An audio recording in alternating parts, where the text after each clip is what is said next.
Hey everyone, and welcome to This Explainer. Today, we're going to completely demystify Indian government export regulations. We'll show you exactly how to send items abroad safely, legally, and efficiently via India Post. Whether you're just sending a passport to a family member overseas, or you're an ambitious e-commerce seller shipping orders all across the globe, the rules are drastically different. And honestly, getting them wrong can cost you a whole lot of time and money. So let's break down the exact compliance steps you really need to know. Okay, let's take a quick look at our roadmap for today. We're going to cover personal versus commercial rules, sending documents, sending gifts, commercial e-commerce exports, essential export documents, and finally, costly mistakes to avoid.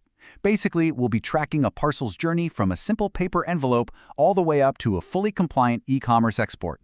Section 1. Personal versus commercial. To start things off, we absolutely have to draw a line in the sand between what counts as personal mail and what actually triggers commercial rules. Now, there's a massive misconception out there. People tend to think that just because you're using India Post's International Speed Post, or EMS, the compliance is exactly the same for everything under that 35-kilogram weight limit. Well, scratch that. It is entirely false. Just because you use Speed Post doesn't mean a passport and a sold Etsy item follow the same rules. A commercial sample or an eBay order, that is a commercial export, plain and simple. Sending some clothes to a relative, that's non-commercial. Section 2. Sending documents. Let's look at the absolute simplest scenario and see how the rules build from there, starting with just sending a piece of paper. If you're sending purely documents, a birth certificate, personal photographs, or a contract to family or colleagues abroad, and there are zero actual goods inside, the process is super streamlined. Under the 2024 regulations, letter post items that aren't subject to customs duty are completely exempt from electronic advanced data requirements. You literally just need your standard EMS booking label, the address details, and your KYC. But a quick word of warning here. If you try to slip, say, a 5,000 rupees piece of jewelry into that same envelope with your certificate, well, it's no longer just a document shipment, and customs will absolutely flag it.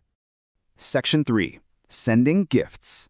So, what happens when we upgrade that simple envelope to a box containing a genuine personal gift?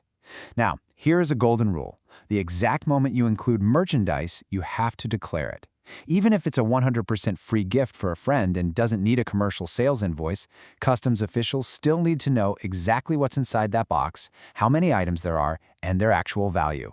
You communicate all of this using two very specific India Post Customs Declaration forms, the CN22 and the CN23. The crucial thing to remember here is the strict threshold set by India Post, which dictates exactly which of those two forms you need. It's based on something called SDR, or Special Drawing Rights. It sounds a bit technical, but essentially, if your gift's declared value is less than or equal to 300 SDR, you just attach a CN22 form.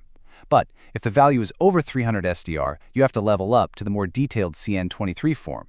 So for context, if you're sending a gift of cotton shirts valued at around $15,000, you'll generally just fall under that CN22 category. Now here is where people constantly trip up. When you're filling out that CN22 form, there's a specific box you can check for gift.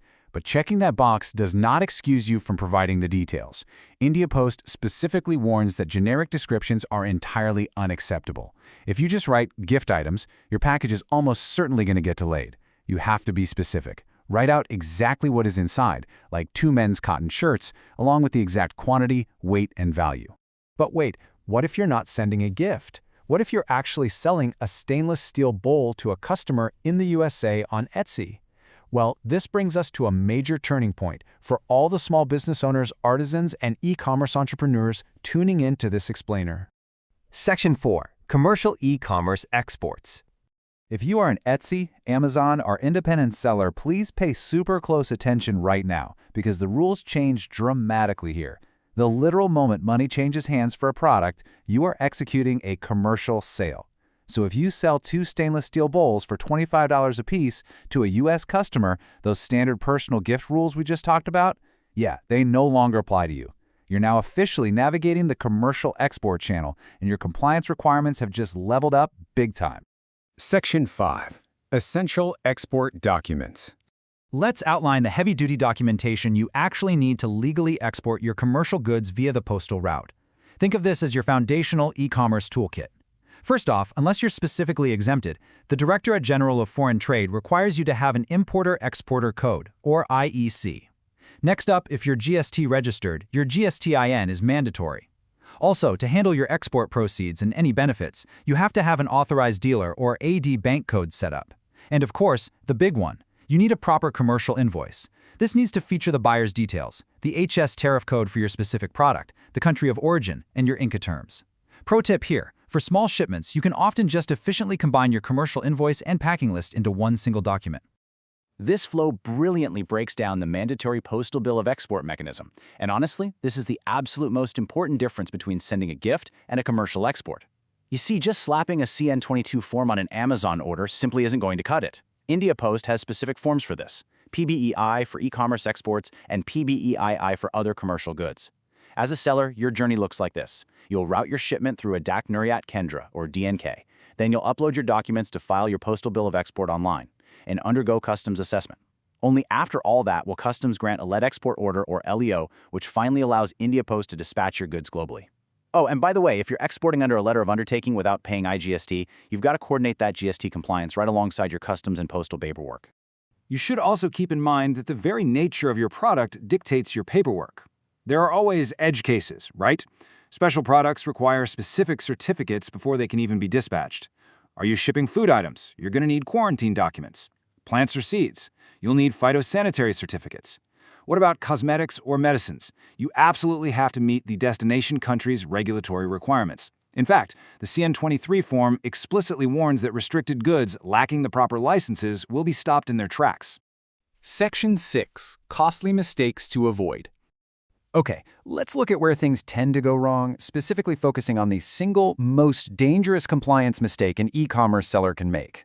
Under no circumstances should you ever label commercial merchandise as a gift just to bypass the rules or, try to help a customer dodge import duties. India Post's CN22 instructions clearly separate these two categories. If you sold a brass bowl for $40, you absolutely must select sale of goods by the real, actual value and include your commercial invoice. Doing this kind of thing won't just upset customs, it will actively destroy your business operations. A false or even slightly misleading customs declaration is a massive red flag. At best, you're looking at severe delays at the destination port. At worst, it leads to heavy financial penalties or the complete confiscation and seizure of your shipment, which permanently damages your trust with your customers. It's just not worth the risk. And for those of you seeking government export refunds, you really need to note this major update heading into 2026. If you want to claim export benefits like duty drawback or ROTEP via postal exports, a recent IceGate advisory mandates a strict new workflow. Simply filling out a form at the post office counter, that's no longer going to be enough. You are going to need full IceGate registration, e-Sanchet document uploads, and formal bank account mapping specifically through the DAC Nuriat Kendra route. Feel free to pause and take a look at this master summary cheat sheet. It perfectly consolidates every single rule we've covered today, broken down by your specific shipment type. Just notice how the requirements cascade here. Everyone needs an EMS label and basic KYC. Add merchandise to the mix, and you trigger the CN22 or CN23 forms. But the moment you cross into commercial territory, you trigger the entire compliance stack: commercial invoices, IECs, GSTINs, and that critical postal bill of export. By following these exact Indian government steps and carefully coordinating your postal, customs, and GST requirements, your exports really will flow seamlessly right across borders. But looking at your current shipping process, are you prepared to implement this level of compliance in your own business today? Take the time to get your documentation right, and the global market is entirely yours to capture. So, will your next international parcel be held back by paperwork, or are you ready to confidently conquer global e-commerce?